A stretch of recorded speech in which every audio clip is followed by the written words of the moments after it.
आइए शुरू करते हैं। हम लोग पढ़ेंगे अरबों के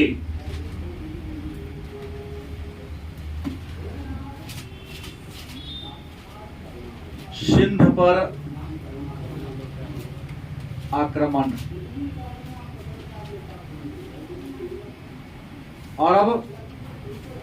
अरबों की का मतलब अरब प्रदेश के शासकों का सिंध पर आक्रमण क्यों हुआ, या मुसलमानों ने भारत पर आक्रमण क्यों किया? क्योंकि सिंध हमारे हिंदुस्तान का ही भूभाग था 14 अगस्त 1947 तक।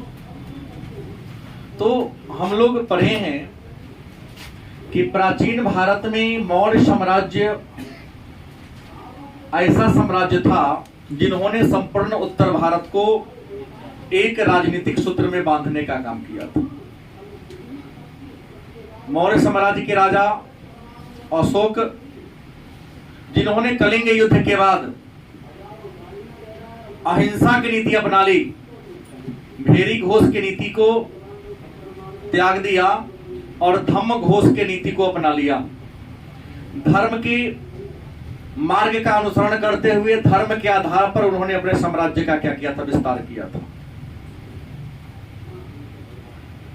साम्राज्य विस्तार के लिए उन्होंने युद्ध को नीति को त्याग कर धर्म के प्रचार प्रसार करने पर यात्रा करना प्रारंभ कर दिया। कुछ विद्वान कहते हैं कि अशोक ने सेना को भंग कर दिया, शस्त्र का परित्याग कर दिया। लेकिन इतना महत्वाकांक्षी होकर भी, इतने बड़े साम्राज्य निर्माता होकर के भी अशोक ने अपने सीमा के चारों ओर से सुरक्षा नामक कोई दीवार खड़ा नहीं किया। दूसरी ओर अशोक के मर जाने के बाद जो अशोक के उत्तराधिकारी बने उनमें यह काबिलियत नहीं थी, यह क्षमता नहीं थी कितने बड़े विशाल साम्राज्य की वह क्या कर सके, रक्षा कर सके, देखरेख कर सके। अशोक के मरने के बाद मौर्य साम्राज्य का विभाजन भी हो जाता है, बंटवारा भी हो जाता है, कई खंडों में बंटवारा भी हो जाता है, 2 खंडों में।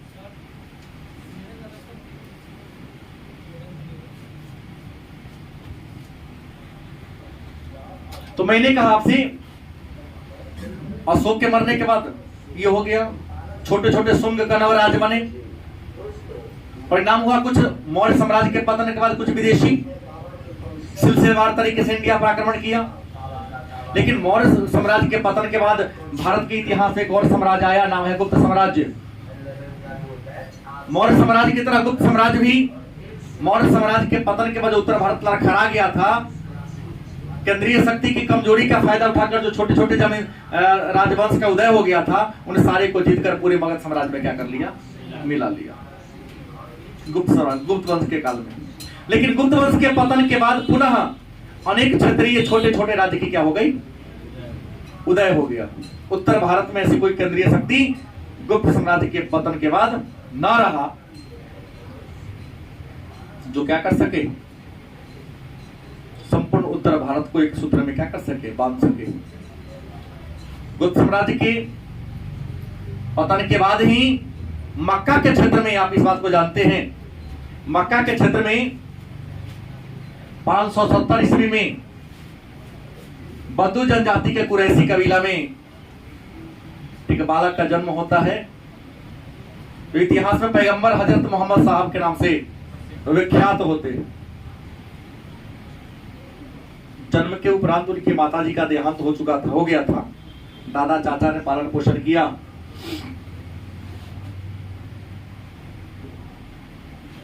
प्रारंभ में गरेरिया का जीवन बिताए। माता पिता के अभाव में एक बच्चे का पोजीशन क्या होता है, क्या कष्ट होता है, सारा कष्ट उन्होंने क्या किया? झेला।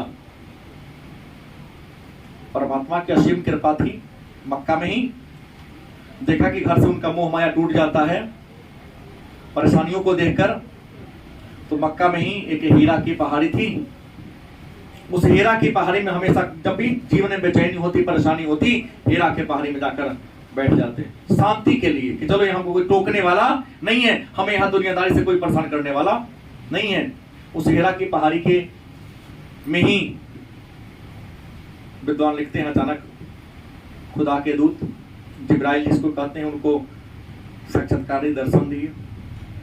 क्या कहा, बात को छोड़ दिया जाए। जिस रात को उन्हें खुदा की साक्षात्कार हुई, उनका शक्ति प्राप्त हुआ, उसको शक्ति की रात कहते हैं।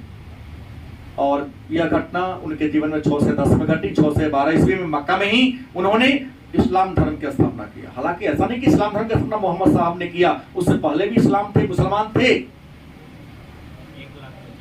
मुसलमान धर्म में जिसे खुदा का मतलब, खुदा मतलब भगवान का साक्षात्कार हो जाता है, मुलाकात हो जाती है, उन्हें रसूल कहा जाता है, पैगंबर कहा जाता है। इस्लाम धर्म में जो पहले पैगंबर थे, आदम अलैहिस्सलाम पहले पैगंबर। मोहम्मद साहब इस्लाम धर्म के क्या थे, अंतिम पैगंबर थे। लेकिन इस्लाम धर्म को निश्चित स्वरूप देने का काम किसी अन्य पैगंबर ने नहीं किया। वह काम पैगंबर हजरत मोहम्मद साहब ने किया। प्रारंभ में इनको भी कठिनाइयों का झेलना पड़ा, क्योंकि मक्का के लोग मूर्ति पूजा करते थे। मक्का में अनेक सारी देवी देवताओं की वहां मूर्ति थे, लोग पूजा करते थे। ज्ञान प्राप्ति के बाद मोहम्मद साहब ने उनका क्या किया, विरोध किया। बात समझ गए। लेकिन जिसे उस मूर्ति पूजा से धन की प्राप्ति होती है, भाई आपको तो विरोध करने से मानेगा नहीं, उल्टे आप ही का विरोध करेगा, इनका विरोध भी होगा।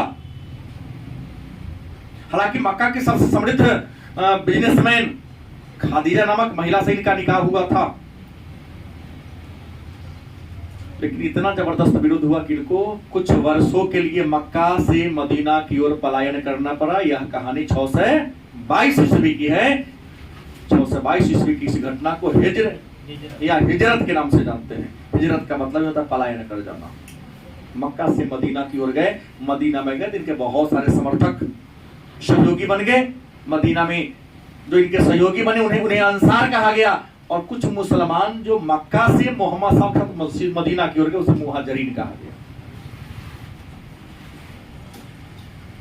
हालांकि मदीना गए, मदीना को नबी का शहर कहा जाता है, और मक्का और मदीना के बीच लगभग 125 किलोमीटर दूरी है। ये नहीं कि आसपास है, सीतामढ़ी शिवर की तरह नहीं है, हाजीपुर पटना की तरह नहीं है, लगभग 125 किलोमीटर दूरी है। सीतामढ़ी से पटना की दूरी, इतनी दूरी है लगभग। हालांकि मोहम्मद साहब पर आक्रमण किया गया। मक्का के कुछ लोग जो मोहम्मद साहब के क्या थे, विरोधी थे, उन पर आक्रमण किया गया। लेकिन मदीना वासियों की सहायता से युद्ध हुआ था मक्का के उन लोगों के साथ, जिसे खंदक का युद्ध कहते हैं। उस युद्ध में मोहम्मद साहब अपने विरोधियों को क्या करते हैं, पराजित कर देते हैं। अंत में हुदैबिया की संधि होती है, और हुदैबिया की संधि के तहत मोहम्मद साहब के सिद्धांतों को सारे मक्कावासी क्या हो गए, मान गए। और वहीं पर एक शर्त हुआ था कि मक्का इस्लाम धर्म का केंद्र बनेगा, धर्म का आस्था का क्या होगा, केंद्र बनेगा। मूर्ति पूजा यहाँ पर नहीं होगी। और एक बात है कि दुनिया के मुसलमान पश्चिम दिशा की ओर, पश्चिम दिशा नहीं, मक्का की ओर मुंह करके नमाज पढ़ेंगे। ये कहीं नहीं लिखा है कि मुसलमान पश्चिम की ओर मुंह करके पढ़ेगा, लेकिन ये लिखा है कि दुनिया के सारे मुसलमान मक्का की ओर मुंह करके नमाज पढ़ेगा। जो अमेरिका में होगा वह पूर्व की ओर करके पढ़ेगा, रसिया में होगा दक्षिणी की ओर करके करेगा, जो दक्षिण अफ्रीका में मुसलमान होंगे वह उत्तर की ओर करके, मतलब मक्का की ओर मुंह करके ही नमाज पढ़ना है। इसी क्रम में 6 से 32 ईस्वी की कहानी है कि मोहम्मद साहब जो इस्लाम धर्म के प्रवर्तक थे, संस्थापक थे, उनका क्या होता है, इंतकाल हो जाता है, उनकी मृत्यु हो जाती है। मोहम्मद साहब की कई शादियां हुई थी, लेकिन उनका अपना एक पुत्र बेटा नहीं था। लेकिन एक विशाल साम्राज्य के निर्माता थे मोहम्मद साहब। मोहम्मद साहब के मरने के बाद उनके इस विशाल साम्राज्य की देखरेख कौन करेगा, उसका प्रहरी कौन होगा, उसका चौकीदार कौन होगा, यह प्रश्न उठ गया मक्का वासियों के सामने। तो मोहम्मद साहब के जो सबसे प्रिय मित्र, ससुर भी थे, पहले मित्र थे, अबू बकर, मोहम्मद साहब के मरने के बाद उस कुर्सी पर, उस सिंहासन पर अबू बकर को क्या कर दिया गया, बैठा दिया गया। लेकिन मक्का में जो कुछ वरिष्ठ लोग थे, अच्छे मुसलमान थे, जिनका मक्का के समाज पर क्या था, पकड़ था, सामाजिक राजनीतिक सभी प्रकार के पकड़ था, उनका एक समूह था उम्मा। क्या कहा गया, उम्मा कहा जाता है। उम्मा ने के सामने गया, इनका बात कहा कि नहीं, इस पद को संभालने के लायक मैं नहीं हूं। इन्होंने स्वीकार कर नहीं किया कि हम अकेला कब तक संभालेंगे, कि वह काबिलियत मेरे अंदर नहीं है कि इस कुर्सी को मैं संभाल सकूं, सबको मिला के चल सकूं। तो उम्मा ने मिलकर एक पद का सृजन किया। उस पद का नाम क्या पड़ा? खिल्लत। पद का नाम क्या पड़ गया? खिल्लत नामक पद का सृजन किया गया। और खिल्लत के स्वीकार करने वाले को कहा गया खलीफा। मतलब एक लाइन में आपके शब्दों को कहते हैं, खलीफा नामक पद का सृजन किया। खलीफा कोई व्यक्ति नहीं है, खलीफा एक पद का नाम है। तो मोहम्मद साहब के मरने के बाद उनका जो साम्राज्य था, उनका जो राज्य था, उसका देख रेख की जिम्मेवारी खलीफा के ऊपर आ गई। इस प्रकार से इस्लाम धर्म के पहले खलीफा अबू बकर, दूसरे उमर, तीसरे उस्मान, चौथे मोहम्मद अली, तो उनके दामाद थे। और पहले का 3 खलीफा मोहम्मद साहब के ससुर ही थे। जब तक खलीफा के पद पर मोहम्मद साहब के अपने लोगों का दबदबा था, अधिकार था, इस्लाम धर्म में सभी प्रकार की अच्छाइयां थी। मोहम्मद साहब ने जो सिद्धांत प्रस्तुत किया, जो नियम प्रस्तुत किया मक्का वासियों के सामने, मुसलमानों के सामने, 100% उसके बाद को फॉलो होता रहा। मोहम्मद साहब ने अनेक सारे उपदेश दिए, 5 प्रसिद्ध हैं। दिन में 5 बार नमाज पढ़ना, माने कलमा। 5 बार का नमाज, 5 प्रहर का नमाज अलग अलग है। असर, जुहर, मगरिब, ईशा, फजर, सभी मुसलमान को पढ़ना है। अगर मान लिया नहीं सक्षम है तो कम से कम सप्ताह में 1 दिन अपने आसपास को जो सबसे बड़ा मस्जिद हो, जिसको जामा मस्जिद कहा जाता है, जामा मस्जिद तो ये नहीं है, अगल बगल के जो सबसे बड़ा मस्जिद होता है उसको जामा मस्जिद कहा जाता है, सामूहिक नमाज पढ़ने की परंपरा में। इससे प्रेम भाईचारा की भावना का क्या होगा? विकास होगा। इस बहाने भी तो दूसरे से क्या होंगे? हम मिलेंगे, अपनी भावनाओं को, अपने विचारों का क्या करेंगे? हम आदान प्रदान करेंगे। सामूहिक नमाज की परंपरा इसलिए हुई, धर्म के लिए नहीं, विचारों को, दुख को, कष्ट को आदान प्रदान करने के लिए। ये करना मतलब 5 कलमा, उसका जकात, आमदनी का 40वां हिस्सा मैं 2.5% खैरात में दे देगा। तीसरा, रमजान के महीना में रोजा रखना। लेकिन यहाँ रोजा में शर्त है, जो असक्षम हैं उनके लिए माफी किया गया है कि आप सक्षम है करने में तो करिए, सक्षम नहीं है, बीमार है, बच्चा है, बूढ़ा है, उसके लिए इसे छूट दिया गया। लेकिन हम जो सक्षम है उसको रोजा रखना है। उसके बाद एकमात्र अल्लाह में क्या करना है? विश्वास करना है। और सक्षम हो तो जीवन में एक से अधिक बार जा सकते, कोई दिक्कत नहीं है, लेकिन कम से कम जीवन में एक बार मक्का क्या करने जाना? हज करने। हज का मतलब यात्रा होता है। ये सिद्धांत इन्होंने दिया। हमने कहा अली के बाद थोड़ा सा बदलाव आता है, क्योंकि खलीफा के पद पर वर्चस्व दिलाने के लिए मक्का के क्षेत्र के जो कुछ सरदार थे, अपना प्रभाव जमाने के लिए आपस में लड़ने झगड़ने लगे। कभी उमैया वंश का खलीफा के पद पर दबदबा हो गया, तो कभी अब्बासी वंश के खलीफा के पद पर क्या हो गया? दबदबा हो गया। तो जब इन उमैया अब्बासी वंश का खलीफा के पद पर दबदबा हो गया तो उसको अब्बासी क्रांति कहते हैं। उमैयद वंश का हुआ तो उसको उमैयद क्रांति कहते हैं। तो खलीफा के पद पर जब इन लोगों का दबदबा हो गया तो इन्होंने लोगों ने क्या सोचा कि क्यों ना इस्लाम साम्राज्य को और बड़ा कर दिया जाए, इस्लाम धर्म को पूरे विश्व में, पूरे संसार में फैला दिया जाए। और उचित समय लगा कि अन्य जगह जाए चाहे ना जाए, लेकिन भारत का जो उत्तर पश्चिम सीमा है, जहां आज पाकिस्तान, अफगानिस्तान है, बड़ी अच्छा रास्ता है, इस रास्ते से हम जा सकते हैं। लेकिन सवाल हुआ कि अब जाइएगा कि न कौन कारण से? किसी को पिटने के लिए कोई वजह चाहिए ना, किसी को लूटने के लिए कोई वजह चाहिए ना। बिना कारण से किसी के राज्य पर आक्रमण नहीं होता है। सुना है कि धुआं वहीं से उठती है जहां पर क्या होता है? आग लगती है। बिना आग का धुआं उठता नहीं है। तो कहा जाता है कि उचित वजह था नहीं कि हम क्या कर सके, अटैक कर सके। लेकिन एक बात जान ले, अभी जो हम लोग पढ़े हैं, थोड़ा सा ऊपर के पढ़े हैं, अरबों का पहला बार आक्रमण सिंध पर 636 में ही हुआ था। खलीफा जब उमर था ना, तो उमर के काल में ही 636 ईस्वी में सिंध पर अरबों का आक्रमण हुआ था। उमर कहवा खलीफा था? दूसरा। चौथा तो अली थे, अभी जस्ट बोला। उस्मान तीसरा थे, चौथा कौन थे? अली। और अंतिम खलीफा मुस्तफा कमाल पाशा, जिन्हें तुर्की का अतातुर्क या तुर्की का पिता कहा जाता, उसी के शासनकाल में खलीफा के पद को 1924 में तोड़ दिया गया। हाँ, सेवर्स के संधि के तहत। वो एक धरोहर था, नहीं कहते हैं देह के धरोहर। हाँ, तो खलीफा तोड़िए दिया। अंग्रेजों का कह सकते चाटुकार या दलाल था वो। इसके अलावा कुछ भी अगर होता तो सेवर्स की संधि में जैसा अपमानजनक संधि किया, संधि को लागू ही नहीं करने देता। लेकिन मुखदर्शक बनकर वह क्या करता रहा? देखता रहा। खैर आगे बढ़िए। उमर के काल में ही 636 ईस्वी में सिंध पर असफल आक्रमण किया गया।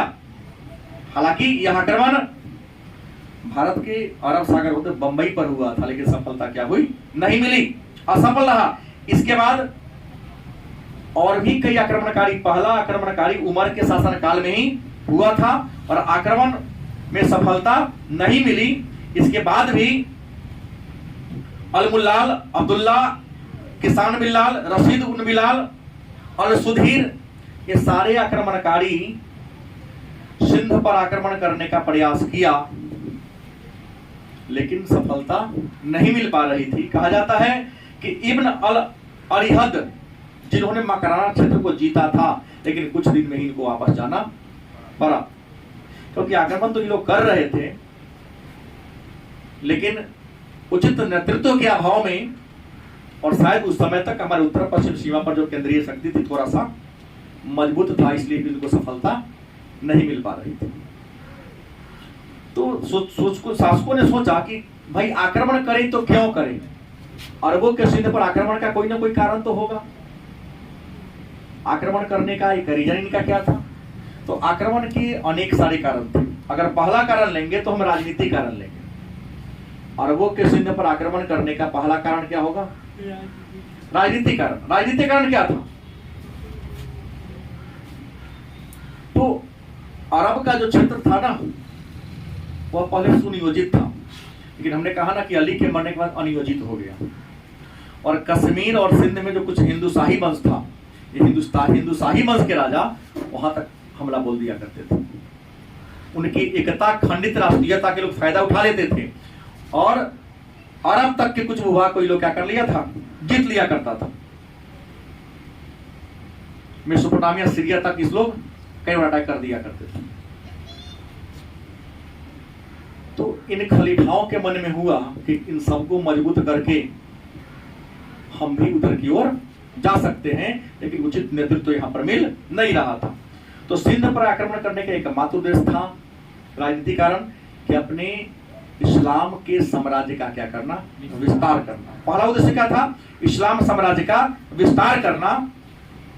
और इस्लाम साम्राज्य के विस्तार का सीधा सा अर्थ है मुसलमान धर्म को और आगे बढ़ाना, विश्व में आगे क्या करना? फैलाना। दूसरा था धार्मिक कारण। कुछ विद्वान कहते हैं कि नहीं, साम्राज्य नहीं, धर्म का प्रचार प्रसार करना भी एक रीजन था, क्योंकि खलीफा चाहता था कि पूरे एशिया महादेश में इस्लाम धर्म को पहले फैला दिया जाए। तब एशिया महादेश से पूरा इस्लाम धर्म फैल जाएगा तो धीरे धीरे अन्य महादेश में भी क्या हो जाएगा? चला जाएगा। कुछ विद्वान कहते हैं लूट का वाहन। लूट का तरीका कह सकते हैं कि इस्लाम धर्म में जहां मक्का प्रदेश में बंजर जमीन है, वहां का जमीन खेती बाड़ी के लायक नहीं है, व्यापार ही उसके आमदनी का मुख्य स्रोत था। सोचा कि अगर मान लिया इन क्षेत्रों को जीत लेंगे तो बड़ी बढ़िया मेरा बिजनेस चलेगा, व्यापार का विस्तार होगा, और व्यापार करने परेशानी होगी तो हम आक्रमण करेंगे, तो वहां के राजाओं को हराएंगे, तो प्रॉपर्टी को लूट कर हमारे यहाँ जो गरीबी है उस गरीबी को क्या करेंगे? दूर कर देंगे। तो कई रीजन तो थे ही, लेकिन उचित माहौल नहीं मिल रहा था कि कोई खलीफा आदेश जारी कर दे, एक घोषणा पत्र कर दे या चिट्ठी दे दे, जो अटैक करो हम तुमको परमिशन देते हैं। कहा जाता है इसी समय घटना घटी जहाज लूट वाला कहानी सुने होंगे, जो कल भी हमने चर्चा किया था। इस जहाज लूट के बारे में कई बात आती है, 3-4 प्रकार की बातें आती हैं। कुछ लोग कहते हैं कि श्रीलंका के राजा इस्लाम धर्म स्वीकार कर लिया। 3-4 तर्क है। एक तर्क कहता है श्रीलंका के जो राजा हैं वो इस्लाम धर्म को क्या कर लिया, स्वीकार कर लिया, और इस्लाम धर्म को स्वीकार करने के खुशी में उसने बहुत सारा उपहार जहाज पर लादकर खलीफा की सेवा में क्या कर दिया, भेजा। श्रीलंका से हिंद महासागर से अरब सागर होता हुआ फारस की खाड़ी, भूमध्य सागर लाल सागर को पार करता हुआ सीधा जहाज कहां पहुंचता, मक्का पहुंचता।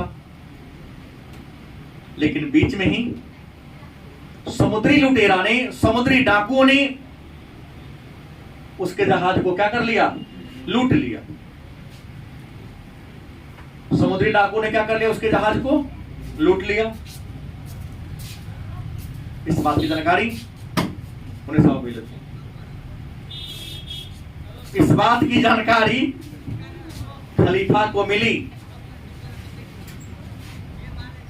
खलीफा ने, जो सिंध के राजा थे, क्या नाम था, दाहिर, राजा दाहिर था, उसको कहा कि भाई तुम हमको हर जाना दो। एक श्रीलंका के राजा वाली कहानी है। दूसरा एक विद्वान है हेग, उन्होंने कहा कि श्रीलंका के जो राजा थे वह इराक के जो क्या थे, गवर्नर, उनके पास बहुत सारे व्यापारियों की बेटी थी, उनकी विधवा थी। जो व्यापारी युद्ध में या तो मर गए थे या किसी कारण से वो जिंदा नहीं रहे थे, तो पिता के मृत्यु के बाद बहुत सारी लड़कियां थी जो अनाथ हो गई थी, जो उनकी विधवा थी। उन सबको जहाज पर लादकर, बहुत सारे आभूषण लादकर इराक के खलीफा की सेवा में क्या कर दिया था, भेज दिया था। एक विद्वान ये कहता है जब वह जहाज कहां पहुंचा, सिंध, अंदर आग बढ़ जाएगी ना, सिंध पहुंचा तो समुद्री डाकुओं ने क्या कर लिया, लूट लिया। तीसरा विद्वान कहता है कि नहीं, लूटने की जो कहानी हो, कहानी वाला बात क्या है, गलत है कि श्रीलंका के राजा धर्म स्वीकार के उतना पैसा क्या ला देगा। लेकिन जो हो, चाहे श्रीलंका के राजा पैसा भेजा हो या अनाथ लड़कियों को, विधवाओं को भेजा गया हो, कहानी सत्य है। और वह सिंध नदी के में आया और समुद्री डाकुओं ने उस जहाज को क्या कर लिया, लूट लिया। तो इराक के गवर्नर ने सिंध के राजा दाहिर को एक फरमान जारी किया कि तुम्हारे इलाका में हमारे जहाज को क्या किया गया है, लूट लिया गया है, तुम हमारी क्षतिपूर्ति दो, हर्जाना दो, जितना धनराशि था हमारे जहाज पर सामान को क्या करो, लौटाओ, और उन समुद्री लुटेरों को पकड़कर मेरे हवाले करो, नहीं तो सजा दो। दाहिर ने इस बात से क्या हो गया, मुकर गया, और इसने कहा कि उन डाकुओं पर मेरा कोई नियंत्रण नहीं है, वो तो हमारे भी राज्य में घुसकर हमारे प्रॉपर्टी को भी क्या करते हैं, क्षति पहुंचा देते, तो भला मैं उसको पकड़ करके आपसे आपको दे दूं। इससे खलीफा जो दाहिर जो के व्यवहार से जो इराक के गवर्नर थे वह आग बबूला हो गए। और जो ये क्या बोलते, खलीफा भी था, उसका नाम था वाहिद, खलीफा का नाम क्या था, वाहिद खलीफा था, यह भी आग बबूला हो गया। और खलीफा इतना क्रोधित हो गया दाहिर के व्यवहार से कि उसने आदेश जारी कर दिया कि सिंध पर क्या कर दिया जाए, आक्रमण भेज दिया जाए। तो वाहिद भी हो गया, और गवर्नर कौन था, हज्जाज, कौन था, हज्जाज। खलीफा था वाजिद और गवर्नर कौन था, हज्जाज। इसने क्या किया, अब्दुल्ला के नेतृत्व में, किसको, अब्दुल्ला नामक व्यक्ति के नेतृत्व में एक सेना कहां भेज दिया, सिंध भेज दिया। लेकिन अब्दुल्ला क्या हो गया, हार गया। अब्दुल्ला क्या हो जाता है, हार जाता है, और हार कर यहां से क्या होता है, लौट जाता है। पुनः दूसरा, पहली बार आया था जो हार गया, दूसरी बार आया था बुद्दाइल के नेतृत्व में। सेकंड आक्रमण वाहिद के आदेश से हज्जाज ने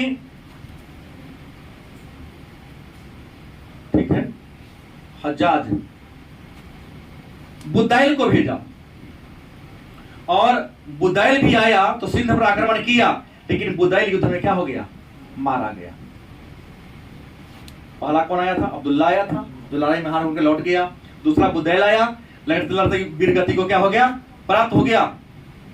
तो दो अभियान भेजा वाहिद और हज्जाज ने, और दोनों, एक तो मारा गया, दूसरा पहला का क्या होगा? सफल रहा। और ज्यादा इसका क्रोध क्या हो गया? मर गया। क्रोध इतना बढ़ गया कि उन्होंने क्या किया?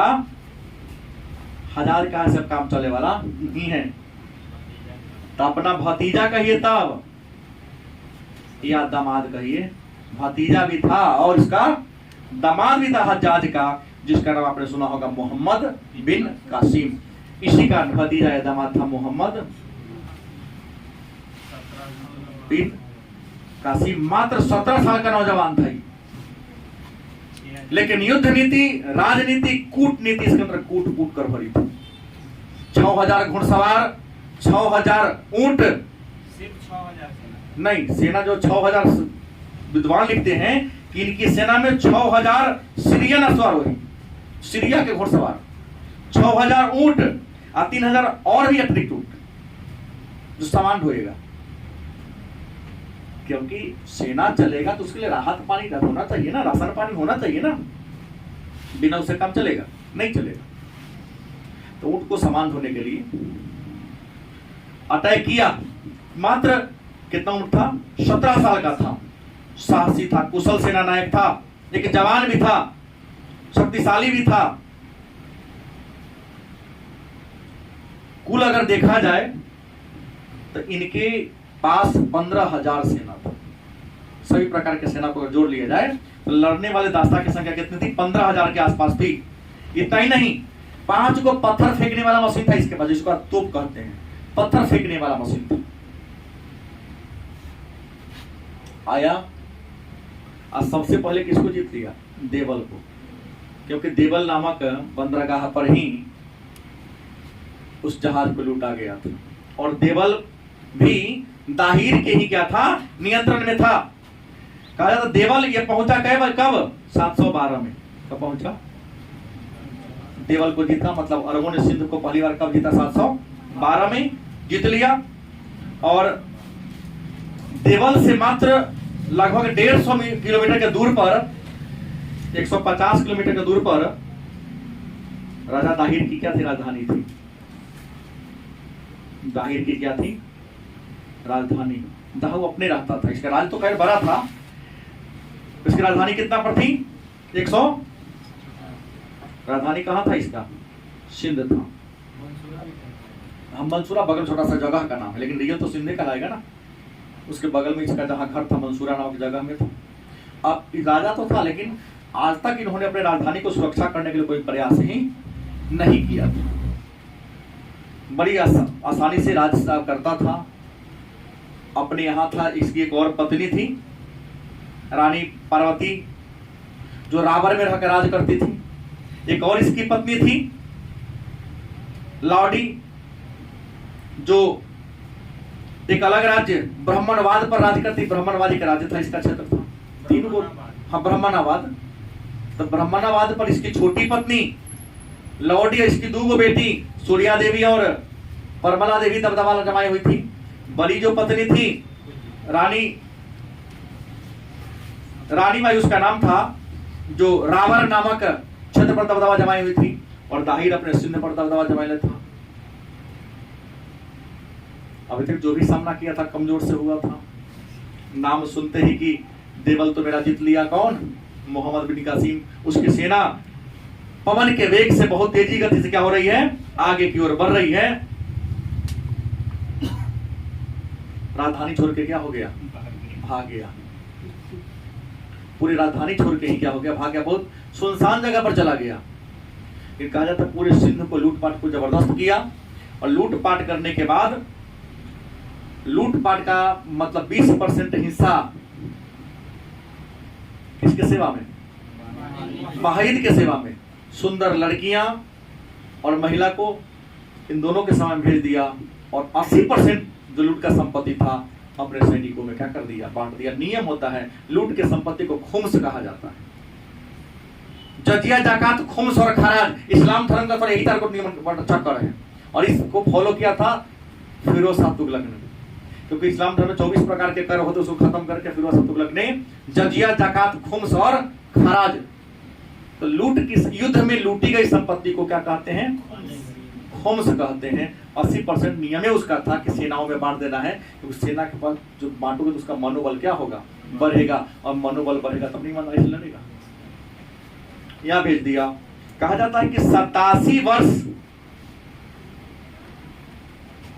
या उससे ऊपर वाले जितने भी लोग थे, या तो उनको कहा धर्म स्वीकार कर लो, धर्म स्वीकार नहीं किया तो उसको क्या कर दिया? मार दिया। और उससे जितने नीचे उम्र थे अल्पवयस्क को छोड़कर सबको मुसलमान धर्म क्या कर दिया? मनवा दिया। बात समझ गए? उसके बाद देवल जीता, सिंध को जीता, उसके बाद नीरूर को जीत लिया, नीरूर के जीतने के बाद सिहवान को जीत लिया, सिहवान के जीतने के बाद ब्राह्मणाबाद, इनके पत्नी को मार दिया, ब्राह्मणाबाद को भी जीत लिया।